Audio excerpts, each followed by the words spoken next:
Mahindra & Mahindra is known for its SUVs. One of the most popular and rugged car from the house of Mahindra is Thar. Thar is known for its on-road and off-road capabilities. The most awaited new generation of Mahindra Thar is expected to be launched in the month of August. The new generation Mahindra Thar is one amongst the most anticipated SUV that will be launching in the Indian market. The bookings for the new Gen Thar has been started.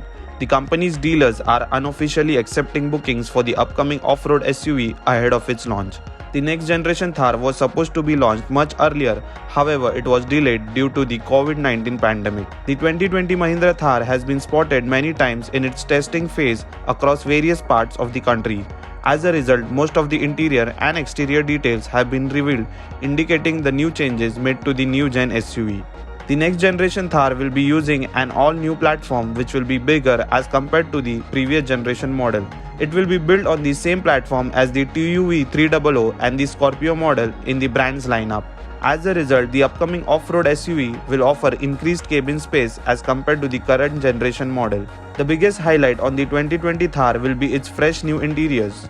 Mahindra has heavily updated the interiors of the new Thar SUV, as the one from the previous generation was basic and did not offer much in terms of features. The interior updates include a new floating touchscreen infotainment system that supports Apple CarPlay and Android Auto.